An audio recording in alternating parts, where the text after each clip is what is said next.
Imagine you are sitting down to a flawless $20 organic kale salad. Oh, the ultimate health food flex, right? Right, it's pristine, it's, locally sourced, but while you're chewing it, you're agonizing over a past due electric bill. Oh, yeah. Or you're operating on like 4 hours of sleep, Exactly. Or maybe you just had a toxic blood pressure spiking argument with your spouse. which happens to all of us. It really does. But what if I told you that biologically speaking, your body is currently processing that perfect kale salad as if it were absolute junk food? It's crazy, but it completely disrupts the way we've been conditioned to think about wellness. I mean, we really do tend to view health through this hyper-focused mechanical We lens. do. It's always calories in, calories out, right? Yeah. Milligrams of vitamin C, grams of fiber. Yeah, we basically treat the human body like a combustion engine that just needs the right grade of fuel. But the reality of human biology is so much murkier and Then- far more interconnected. Which is why today's deep dive is such a massive paradigm shift. Oh, absolutely. We are unpacking a really comprehensive text today. It's titled My Journey from an Integrative Nutrition Health Coach Student to a Certified Integrative Nutrition Health Coach. That is quite the title. It is, and it's written by Sheila Arnold. And she essentially argues that your bank account, the houseplants in your living room, and the boundaries you set with your friends, Yeah. they are vastly more critical to your cellular health than anything you actually put on your dinner plate. What's fascinating here is how Arnold arrives at this conclusion. Right, because she's not just guessing here. Exactly. She received her certification back in 2019, but, she doesn't just rely on clinical nutrition theory. What does she base it on then? Well, she draws heavily on her deep religious faith and her 29-year marriage to Reverend Dr. Antonio Arnold. Wow, 29 years. Right. She uses that personal lived foundation of stability to completely dismantle generic, sterile dietary guidelines. So it's not just a textbook approach. Not at all. Mm-hmm. She shifts the focus toward this highly personalized, holistic architecture where the entire human experience, not just digestion, is the primary driver of physical health. Okay, let's unpack this. Because the very first concept she introduces is something called bioindividuality. Bioindividuality, yes. And it essentially takes the dietary dogma we've been fed for the last 50 years and just, throws it out the window. Completely. It operates on the premise that a one-size-fits-all diet is a biological impossibility. Because, the human organism is far too complex for a universal manual, right? Right, exactly. Bioindividuality is the recognition that your specific genetic makeup, your ancestry, your current metabolic And in state, your immediate environment too, right? yes, all of that creates a totally unique biochemical fingerprint. I always think of it like clothing. Treating human diets like a one-size-fits-all t-shirt is a recipe for failure. What fits perfectly on one person is going to be suffocating for someone else. That is a perfect analogy. Yeah. Because a dietary protocol that makes one person feel clear-headed and vibrant. Could leave someone else sluggish, inflamed, and completely exhausted. Exactly. But if you look at the standard USDA guidelines. Oh, you mean what they now call My Plate? Yeah, My Plate, which replaced the old food pyramid we all had plastered on our elementary school cafeteria walls. I remember that pyramid so well. It's so clinical now, though. It is. It literally just divides a circle into fractions. Put a certain percentage of grain here, a certain percentage of dairy there. It's basically the math of eating. And it completely divorces the food from the context of the person eating it. So how does Arnold's approach differ from that circle? Well, Arnold contrasts this rigid USDA model with the integrative nutrition plate, or the ION plate. Okay, the IN plate, what does that look like? It does two radical things. First, it doesn't just mandate broad categories like vegetables. It emphasizes the quality and origin of the food. Meaning prioritizing organic, locally sourced produce. Exactly. But far more importantly, it visually surrounds the physical food on the plate with lifestyle factors. Wait, on the graphic itself? Yes. The graphic itself represents that physical food is actually a secondary element of nutrition. We really need to pause on that terminology because it's the core of her entire philosophy, right? It really is. She refers to the physical stuff we chew and swallow as secondary food, Right. and the non-food elements of our lives Our relationships, our careers, our spiritual practices. Those are our primary foods. Primary foods, but mechanically, how does that even work? I mean, how can a stressful job prevent my body from extracting nutrients from a bowl of spinach? It all comes down to the autonomic nervous system. Okay, biology time. Yep. So the human body has a profound inherent drive toward homeostasis. Right, It constantly wants to heal and repair itself. right. But it operates in two primary modes. You have the parasympathetic state, which is rest and digest. And the sympathetic state, which is fight or flight. Exactly. So when you are profoundly stressed about your finances, or if your home environment is chaotic, your brain perceives a threat. Even if there's no physical danger. Right. It doesn't differentiate between a literal predator chasing you and the emotional threat of a failing relationship. Wow.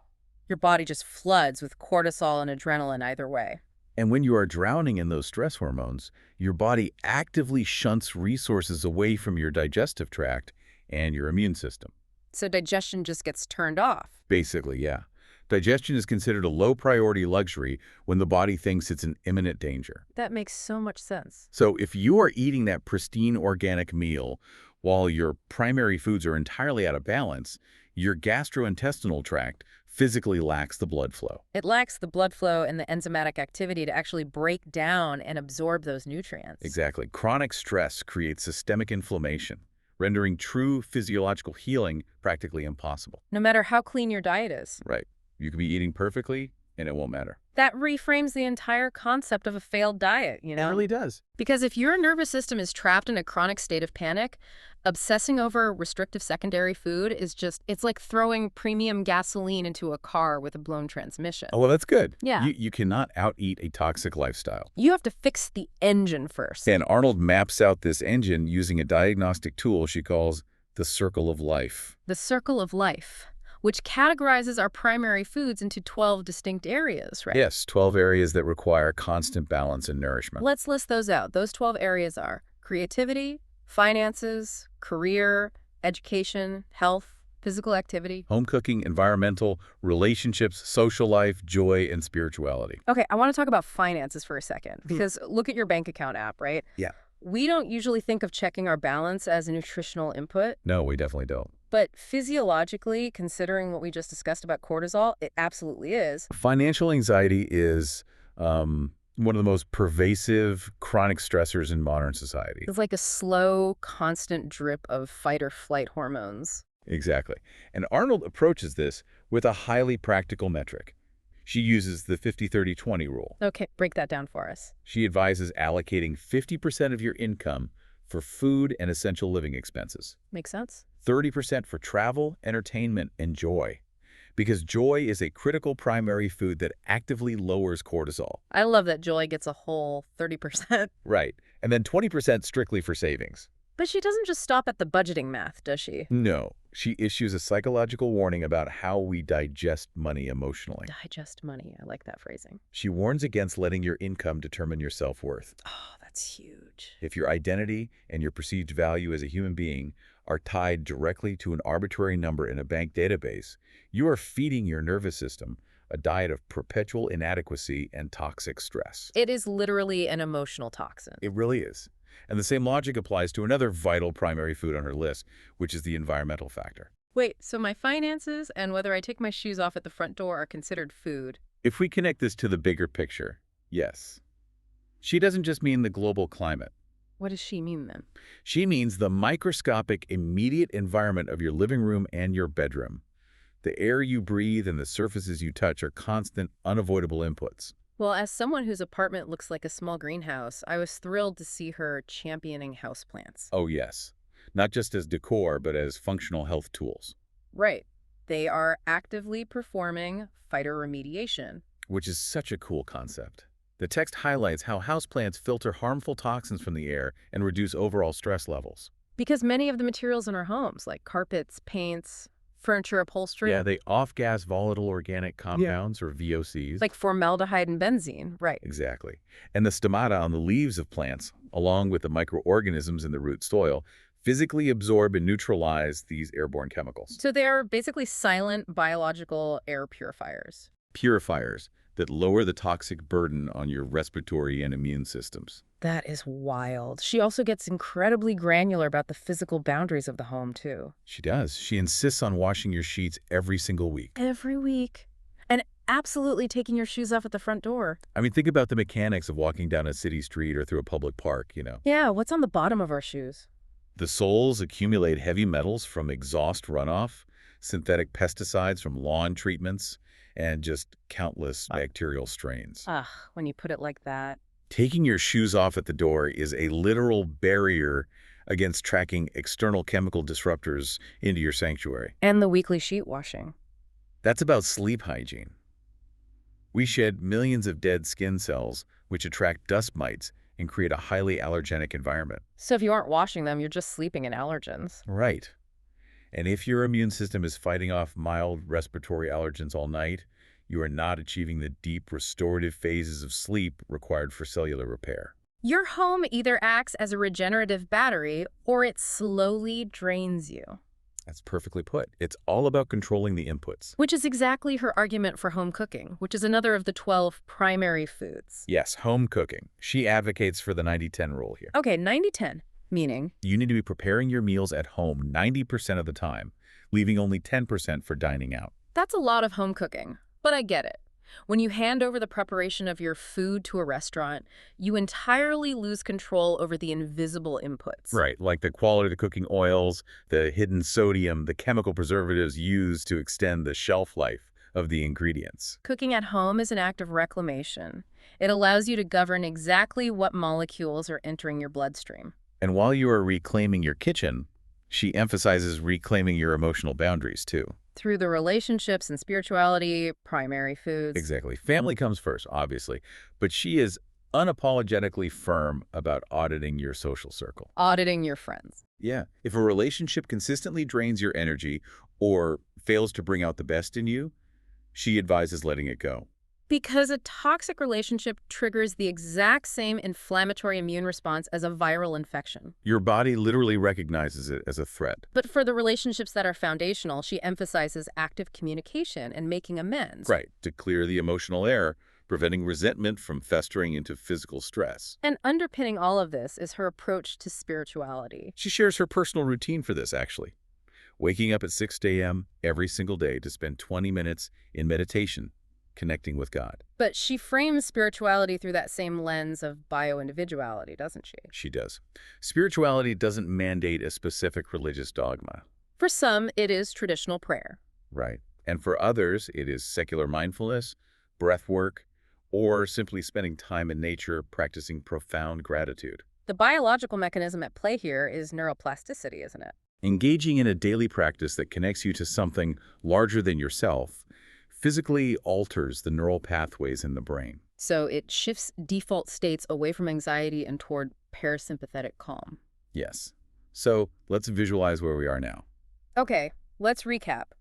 We have balanced the budget, we've populated the living room with ferns, We've taken our shoes off at the door. we've cut ties with energy vampires, and we've regulated our nervous system through morning meditation. Our primary foods are deeply nourished.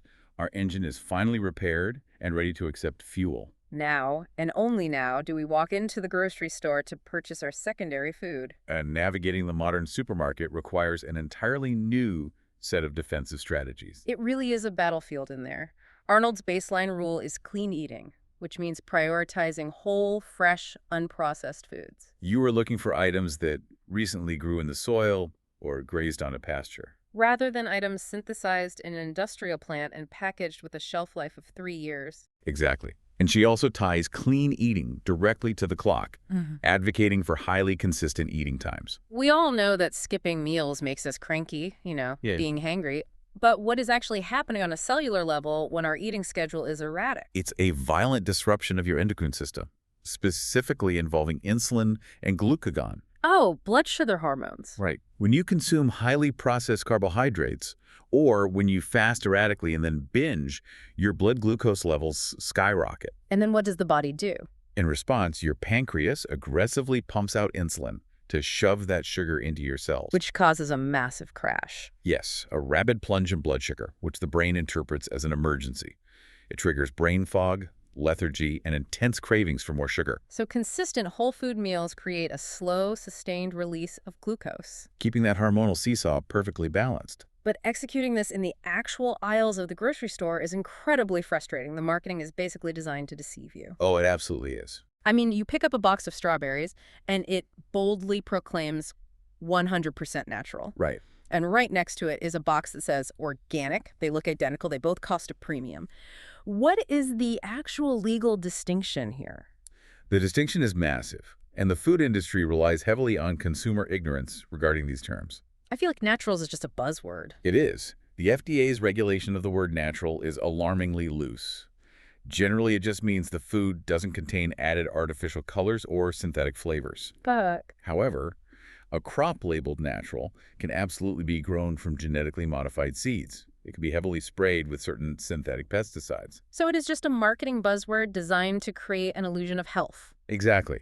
While organic is actually an ironclad, federally regulated standard. Okay, so what does organic actually guarantee? To earn the USDA organic certification, a farmer must prove that the food was produced without the use of synthetic insecticides, herbicides, petroleum-based fertilizers, or sewage sludge-based fertilizers. Sewage sludge. Wow. Yeah.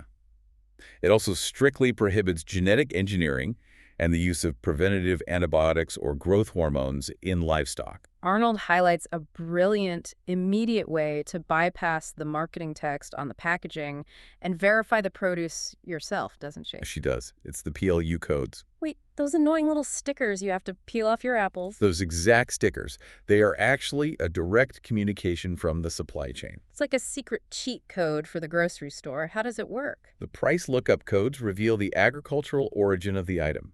If you examine a loose piece of produce, and the sticker has a 5-digit code that begins with the number 9. Number 9. Yes, that is your guarantee that it was organically grown. Look for the 9.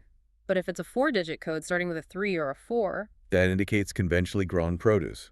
meaning? It was cultivated in standard industrial agriculture, meaning it was almost certainly exposed to synthetic chemical treatments. Which brings us to the most sobering part of her grocery store guide. The dirty dozen. Yes.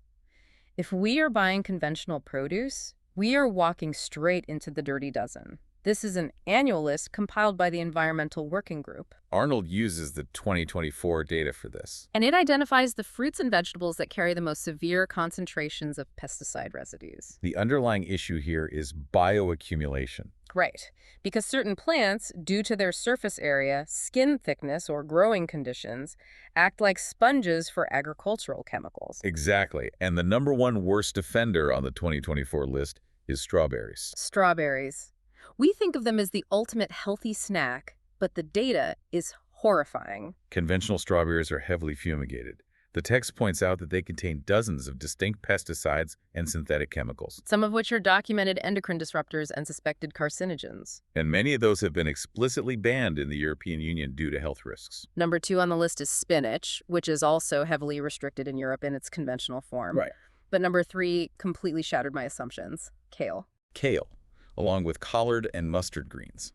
The literal poster child for the modern wellness movement is one of the most toxic things in the produce section. If it is conventionally grown, yes. How is that possible? The broad, textured surface area of leafy greens catches and holds chemical sprays incredibly well. So it just traps the poison. Across the samples tested, conventionally grown kale and mustard greens contained a staggering 103 different individual pesticides. 103 distinct chemicals on a single leaf. That is insane. And the trend is worsening for other staples, too.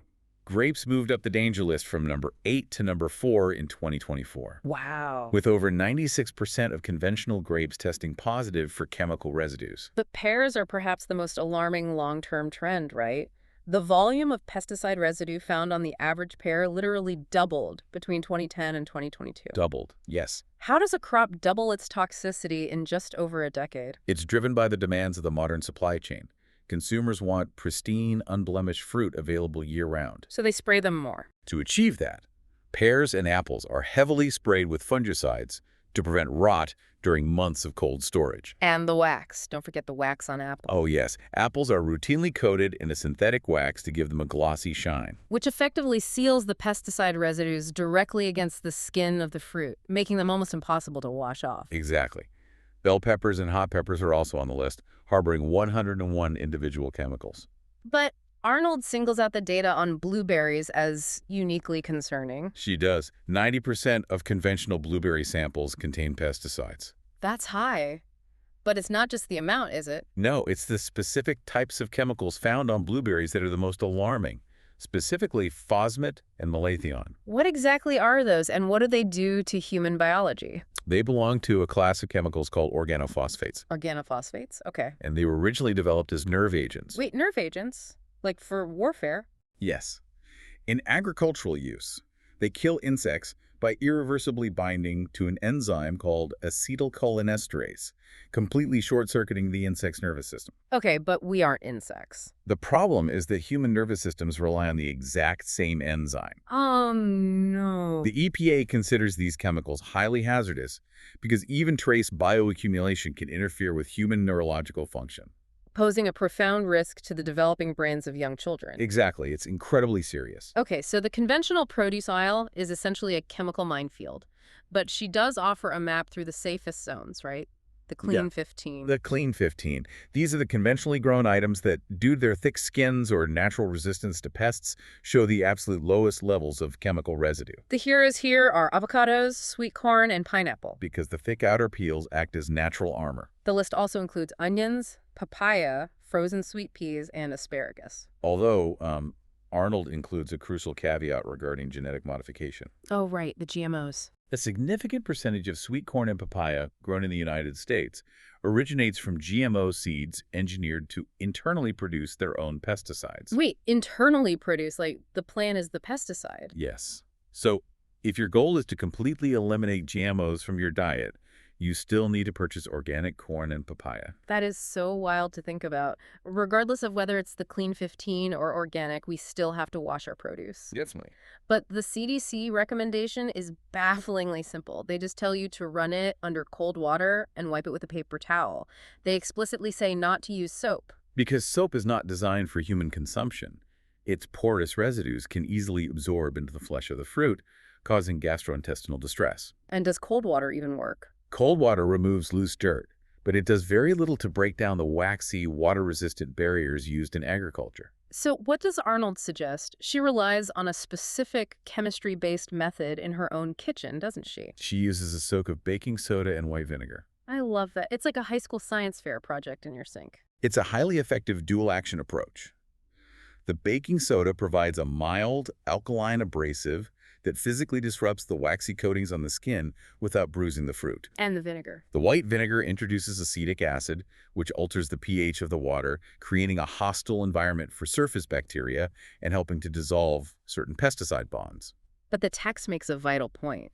No amount of baking soda can turn a conventional apple into an organic one. Very true. Because the value of organic farming isn't just about what is missing, like the lack of neurotoxins and heavy metals like lead and mercury. It's about what is actually inside the plant. The nutritional density is fundamentally different.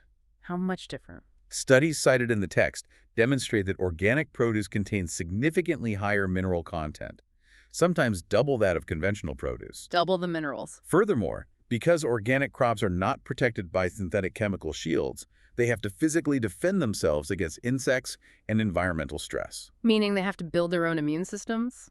Precisely. And a plant's immune system is made of antioxidants, specifically polyphenols. Oh, interesting. When you consume organic produce, you are ingesting those robust, stress-tested antioxidants, which then go to work mitigating cellular damage and reducing inflammation within your own body. Okay, so we've successfully sourced and prepped our produce. Now we have to address the heavy lifters of the meal, the macronutrients. The macros. And this is where Arnold's text basically takes a sledgehammer to the dietary dogma we've been spoon-fed for the last 40 years. It really does. Let's start with proteins, which she divides into complete and incomplete. Proteins are complex molecules constructed from smaller building blocks called amino acids. Right. And our bodies make some of those, don't they? The human body can manufacture most of these internally, but there are 9 specific amino acids, the essential amino acids, that we are incapable of synthesizing. So we must acquire them externally through our diet. Yes. A complete protein is simply a food source that contains all 9 of those essential amino acids in adequate proportions. And those complete proteins are overwhelmingly animal-based, right? Meat, poultry, fish, eggs, and dairy. Exactly. Incomplete proteins are plant-based sources like beans, nuts, and grains, which lack one or more of the essential nine. Although Arnold does note a few rare plant-based exceptions. Yes, such as soy products, tofu, and edamame and quinoa, which do qualify as complete proteins. But when she talks about animal protein, she draws a massive line in the sand regarding how that animal was raised. She champions grass-fed beef and pasture-raised chicken. We see those terms thrown around as premium upcharges on menus, but what is the actual biological difference between a pasture-raised chicken and a conventionally farmed one? It's night and day. A conventionally raised chicken is typically confined to a high-density indoor facility. And they eat what, corn? They're fed a highly unnatural diet consisting almost entirely of genetically modified corn and soy. Right. This accelerates their growth, but it produces meat that is highly inflammatory and nutritionally hollow. Versus the pasture-raised. A pasture-raised chicken spends its life outdoors, foraging for its natural diet of insects, seeds, and diverse grasses. They actually get to be chickens. Exactly. And this natural diet profoundly alters the lipid profile of the meat, increasing the concentration of beneficial fatty acids and vital micronutrients. Interestingly, Arnold specifically urges readers to opt for dark meat over white meat breast. Yes, the dark meat. Which, I mean, feels illegal to say if you grew up dieting in the early 2000s. No, absolutely. We were practically brainwashed to believe that dry, skinless chicken breast was the only acceptable meat. Why dark meat? Dark meat is composed of slow-twitch muscle fibers, which animals use for sustained, continuous movement. Right. These muscles require massive amounts of oxygen, which is supplied by a protein called myoglobin, and that's actually what gives the meat its darker color. Ah, myoglobin. It is vastly more nutrient-dense, packed with iron, zinc, B vitamins, and most importantly, higher levels of naturally occurring, structurally sound animal fats that support human hormone production. Which leads perfectly into her aggressive defense of the ultimate forbidden food, the egg. Yes, the incredible edible egg. For decades, the medical establishment told us to discard the yolk and eat egg white omelets because the cholesterol in the yolk would clog our arteries. And the text systematically dismantles this outdated lipid hypothesis. Completely. One whole egg is a nutritional powerhouse. It delivers 6 grams of highly bioavailable protein containing all 9 essential amino acids. But what about the cholesterol? That's what people always ask. The science cited in the text clarifies a critical misunderstanding of human metabolism. Okay, let's hear it. Yes, egg yolks contain dietary cholesterol. However, consuming natural dietary cholesterol does not arbitrarily spike the cholesterol levels in your blood. Wait, really? It doesn't? No. Your liver tightly regulates cholesterol production. When you eat more of it, your liver simply produces less to maintain balance. Mind blown. So what actually causes the clogged arteries then? The true drivers of arterial plaque are systemic inflammation and the consumption of trans fats. In fact, whole eggs have been shown to increase HDL, the protective cholesterol, and actually improve the particle size of LDL, rendering it benign. That is so contrary to everything we've been taught. Arnold states that most healthy individuals can comfortably consume up to 7 eggs a week with 0 increased risk of cardiovascular disease. 7 eggs a week. But here's where it gets really interesting. Because if she is vindicating the egg yolk, she is completely revolutionizing how we view fat as an entire macronutrient. Oh, totally. The deeply ingrained societal belief that eating fat makes you fat is biologically illiterate. Fat is essential, right? Fats are absolutely non-negotiable for human survival. Without adequate dietary fat, your body physically cannot absorb fat-soluble vitamins like A, D, E, and K. And the brain needs it. Your brain is composed of roughly 60% fat. Furthermore, cholesterol and fats are the foundational raw materials your body uses to synthesize hormones. And if you don't have the raw materials to make hormones, your entire metabolic signaling system just collapses. Exactly. So the text categorizes fats not by calories, but by their molecular structure. The good, the bad, and the traditional. Okay, let's start with the good. The good fats include monounsaturated fatty acids, or MUFAs, and polyunsaturated fatty acids, or PUFAs. Right. MUFAs are the darlings of the Mediterranean diet. Olive oil, avocados, almonds. Yes, they are universally recognized for supporting healthy blood pressure and reducing cardiovascular risk. And then you have the PUFAs, specifically the omega-3 fatty acids. These are critical anti-inflammatory agents that maintain the fluidity and health of your cellular membranes. And Arnold points to wild-caught fish as the premier source for those, right? She does. Mackerel and salmon provide massive yields, over 2,150 milligrams of omega-3s per serving. That's a huge dose. For plant-based sources, flax seeds and walnuts are excellent, though the body has to work a bit harder to convert them into usable forms. Okay, we all agree olive oil and salmon are great, but I literally gasped when I read the next section. The traditional fats. Yes. Arnold launches a fierce, unapologetic defense of what she calls traditional fats. She is actively telling people to cook with butter, ghee, tallow, and lard. It completely shatters the nutritional conditioning of the late 20th century. Wait, hold on.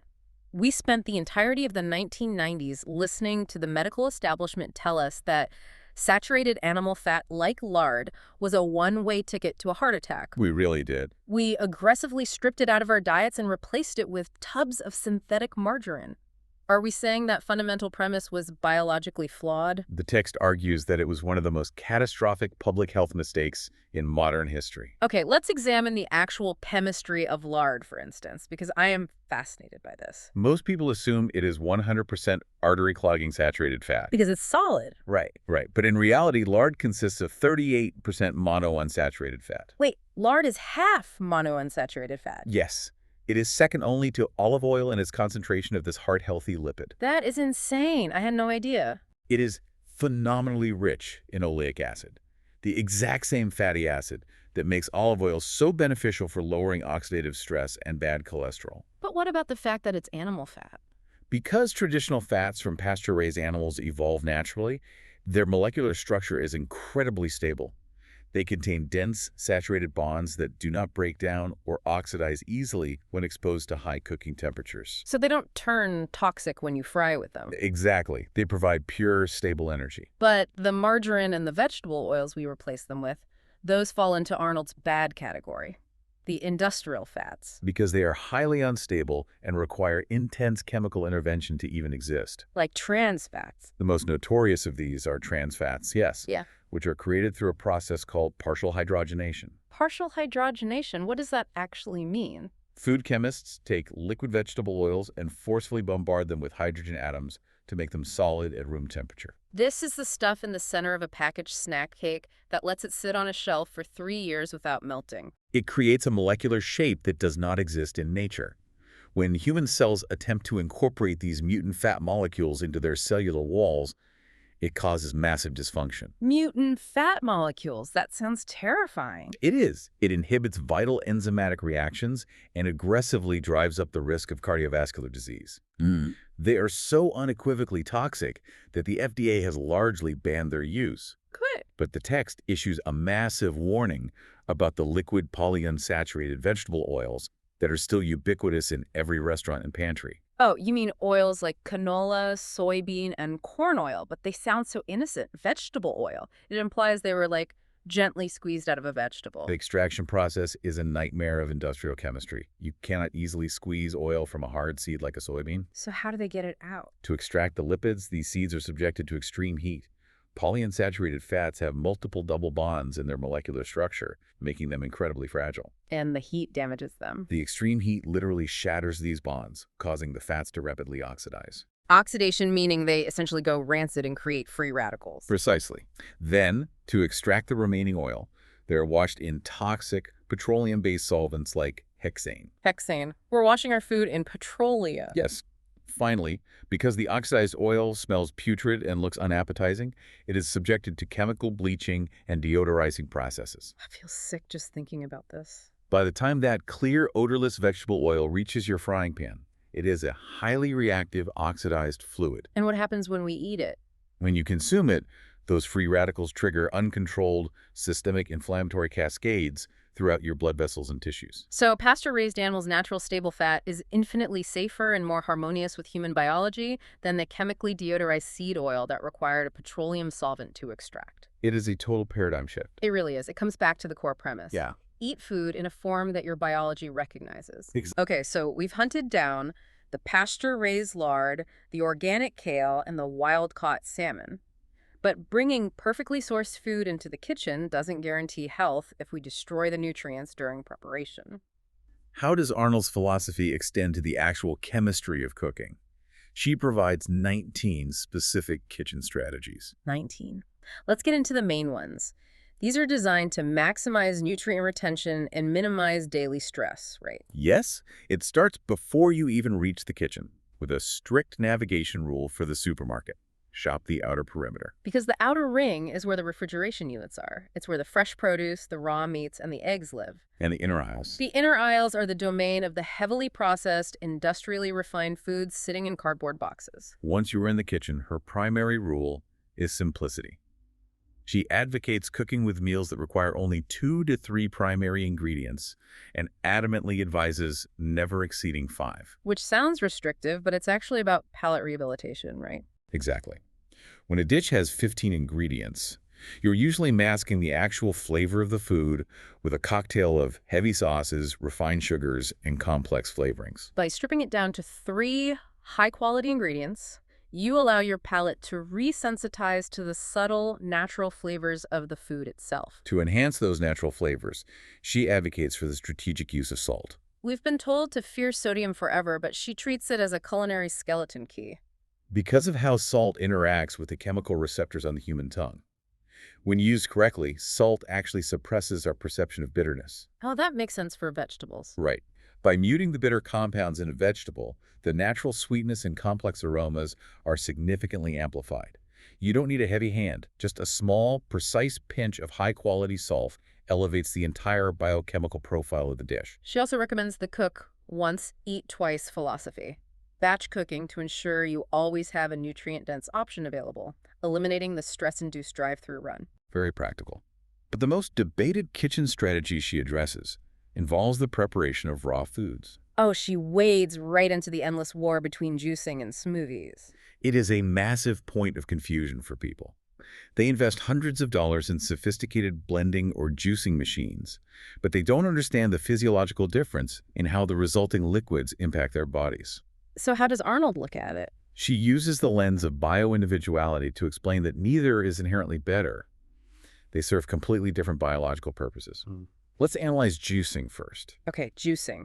A juicer uses mechanical force to extract the liquid from the plant, completely separating and discarding the fibrous pulp. Correct. Now, wait a minute.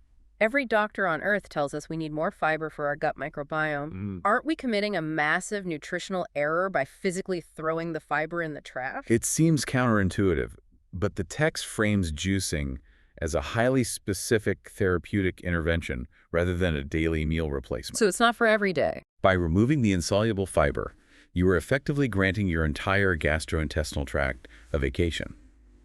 Your stomach and intestines don't have to expend any enzymatic energy breaking down the cellular walls of the plant. So the nutrients bypass the usual digestive delays. Precisely. Without the physical barrier of fiber, an incredibly dense payload of vitamins, minerals, and phytonutrients floods directly across the intestinal wall and into your bloodstream almost instantly. It is basically a rapid delivery biological infusion. It is incredibly effective when you're recovering from an illness, battling acute fatigue, or needing to quickly replenish your antioxidant levels. But she lays down a non-negotiable mathematical rule for juicing. The 3-to-1 ratio. 3 vegetables for every 1 piece of fruit. Because if you juice 5 apples and 0 vegetables, you have just created a massive, unfiltered dose of liquid fructose. Just a giant sugar bomb. Without the fiber to buffer its absorption, that sugar will violently spike your blood glucose, triggering the exact insulin crash we discussed earlier. The 3-to-1 ratio ensures you get the intense micronutrient payload of the greens, with just enough fruit to make it palatable. She also includes a very specific warning regarding citrus. Never, ever run citrus peels like orange or lemon rinds through a juicer. Why not? They smell so good. The essential oils and compounds in the outer rinds of citrus fruits are remarkably highly concentrated.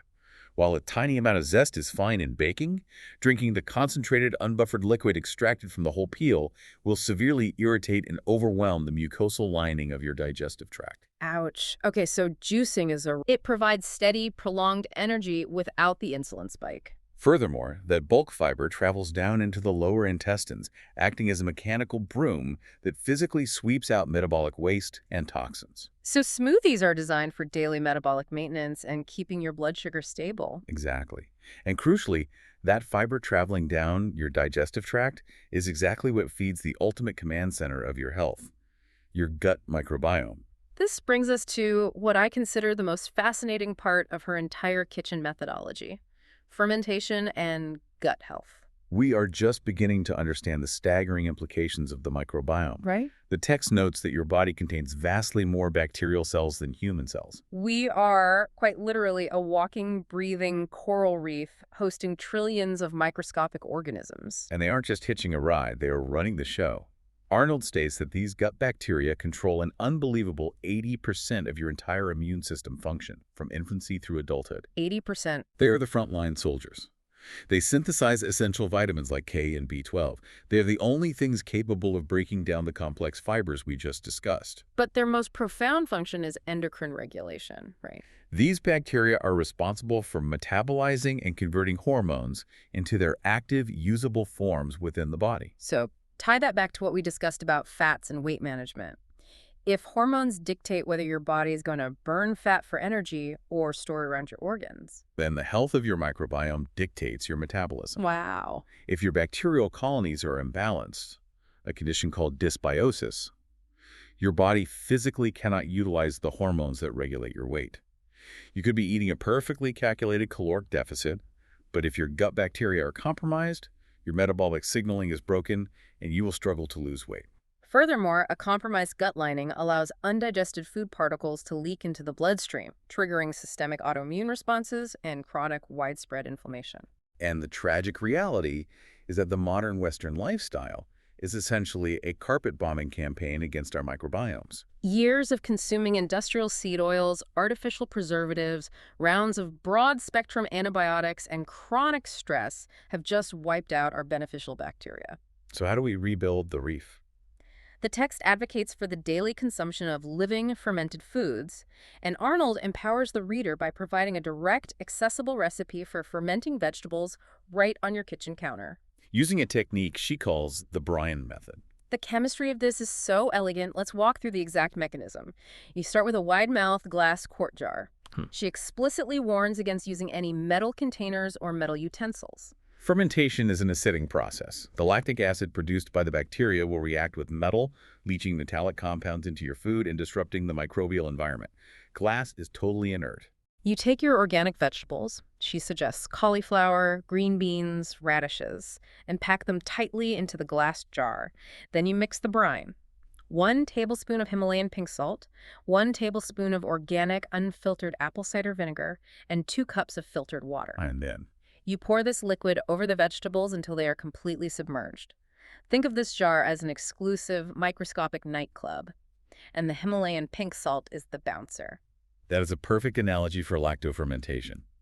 The specific concentration of the salt brine creates a highly selective environment. It is incredibly hostile to the dangerous putrefying bacteria and molds that cause food to rot. They cannot survive the salinity. However, the beneficial lactobacillus bacteria, the exact strains we need to repopulate our gut, absolutely thrive in this salty environment. So the salt kills the bad guys while providing a safe haven for the good guys to multiply exponentially. Once they are submerged, you place a plastic lid on the jar, but she is very specific. You must leave the lid slightly loose. Why loose? Because as the lactobacillus consume the natural carbohydrates in the vegetables, they exhale carbon dioxide gas. If you seal the jar tightly, the pressure will build up until the glass physically explodes. Oh. A loose lid allows the gas to safely burp out. You leave this jar sitting in your pantry or on your counter at room temperature for 10 days, just letting the biology do the work. But she does include a troubleshooting warning about a white, powdery substance that might form on the surface of the water, especially in the summer. Right. It is a common, harmless yeast known as calm yeast. The text assures readers not to panic and throw the batch away.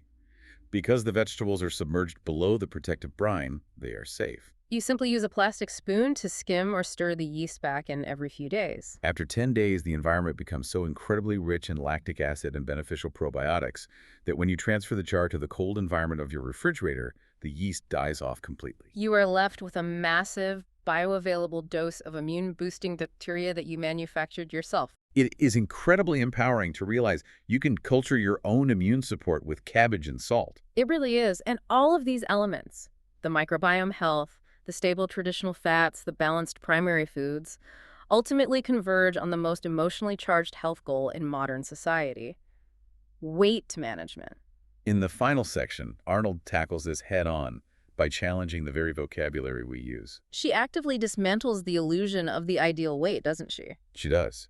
And introduces the concept of the low-carb lifestyle as a healing protocol rather than a restrictive punishment. For decades, we've surrendered our bodily autonomy to these rigid mathematical formulas printed on doctor's office wall charts.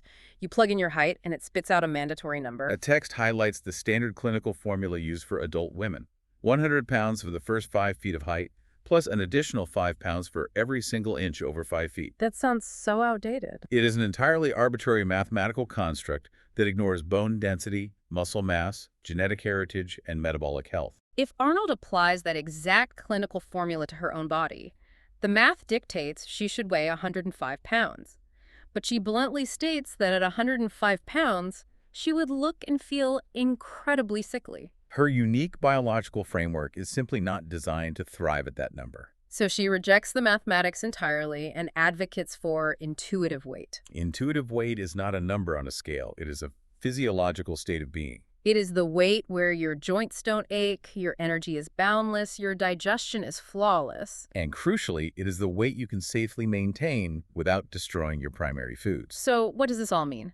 It means if achieving a medically ideal number requires you to isolate yourself from your social life, stress over every single gram of secondary food, and exhaust yourself with punishing physical activity, you are actively degrading your health. You are flooding your system with cortisol, driving up systemic inflammation, and abandoning your joy. You are forcing your body into a state of chronic disease just to satisfy a math equation. True, sustainable wellness is the harmony between the physical nourishment entering your digestive tract and the joy, stability, and connection characterizing the life you live around the dinner table. But she doesn't dismiss the reality that sometimes our bodies do carry excess inflammatory weight that hinders our vitality. Right. When Arnold and her husband, Reverend Antonio, needed to address their own metabolic health, he was diagnosed with type 2 diabetes, and she was pre-diabetic. They utilized a highly specific dietary tool: the low-carb lifestyle. Their approach was grounded in the endocrinology we discussed earlier. Type 2 diabetes is fundamentally a disease of insulin resistance. By drastically reducing their intake of processed carbohydrates and sugars, they removed the constant demand for insulin production. This allowed their cells to regain insulin sensitivity. And the results were profound. They successfully dropped the inflammatory weight, and more importantly, they significantly lowered their A1C levels, which is the key clinical marker for long-term blood sugar stability. The text also outlines the cascading secondary benefits of this shift.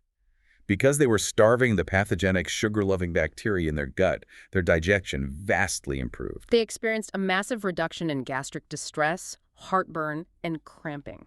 And because their brains were no longer subjected to violent glucose crashes, they reported significantly improved cognitive clarity and brain health. And what makes this text so successful is that Arnold doesn't just leave you with the clinical theory, she provides the execution. She includes recipes that serve as a brilliant proof of concept, demonstrating how to re-engineer beloved comfort foods into nutrient-dense, blood sugar-stabilizing meals. They are masterful examples of applied bio-individuality.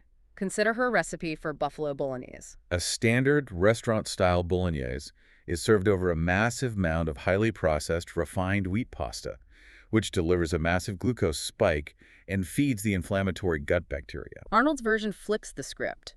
She uses grass-fed ground buffalo, which is incredibly lean, packed with iron, and rich in omega-3s, simmered deeply with oregano, fresh garlic, onions, and spinach. But instead of the refined wheat, she serves this rich meat sauce over baked, shredded spaghetti squash. You retain the entire psychological and textural comfort of eating a massive bowl of pasta, but the vehicle is now a complex, fibrous vegetable. It actively feeds your beneficial microbiome while keeping your insulin levels completely flat. She applies the exact same biological engineering to her shepherd's pie. Traditional shepherd's pie is a dense, heavy layer of starchy mashed potatoes, which hit the bloodstream almost as fast as pure sugar. Arnold builds a deeply nourishing base using ground lamb or beef, simmered in collagen-rich bone broth with mushrooms and zucchini. But her topping is revolutionary. She steams cauliflower and blends it with grass-fed butter, high-quality salt, black pepper, and nutritional yeast. The nutritional yeast is brilliant. It provides a massive hit of B vitamins and gives the cauliflower mash this incredibly rich, cheesy, umami flavor profile without introducing any inflammatory dairy. It bakes up golden and crispy on top. It is the ultimate comfort food, biochemically redesigned to heal the gut rather than inflame it. And she does the same with her taka zucchini boats, hollowing out fresh zucchini and filling them with spiced grass-fed beef. It is a constant creative process of looking at empty processed carbohydrates, the pasta, the potatoes, the taco shells, and asking, how can I replace this empty vehicle with a structurally sound, fiber-rich vegetable? It is a total dietary awakening. To wrap up this massive physiological journey we've taken today, we started by entirely dismantling the idea that health is isolated to your digestive tract. We learned that your primary foods, your financial security, your emotional boundaries, your daily spiritual grounding, and even the phytoremediation happening via the plants in your living room are the actual foundation of your cellular biology. If your autonomic nervous system is locked in a state of chaos, no amount of organic broccoli can penetrate the inflammation. We decoded the deceptive marketing of the supermarket, understanding the strict legal difference between a meaningless natural label and a verified USDA organic certification. We utilized the PLU codes to instantly identify conventionally grown hazards. Look for the 9. We confronted the harsh chemical realities of the dirty dozen, exploring how conventionally grown staples like strawberries, spinach, and kale act as sponges for neurotoxic organophosphates like phosmet and malathion. We broke down the mechanics of washing produce, utilizing the alkaline and acidic properties of baking soda and vinegar. We completely vindicated the incredible egg up to 7 a week. And we discovered the shocking biochemical truth that traditional pasture-raised fats like lard and ghee provide incredibly stable, heart-healthy energy. Meanwhile, the highly processed, chemically deodorized industrial seed oils we were told to embrace are actually driving systemic free radical inflammation. We navigated the kitchen, contrasting the rapid therapeutic nutrient infusion of fiberless juicing with the sustained blood sugar stabilizing power of a whole food smoothie. We explored the microscopic world of lactofermentation, learning how to use a simple salt brine to cultivate the vital bacteria that govern 80% of our immune function.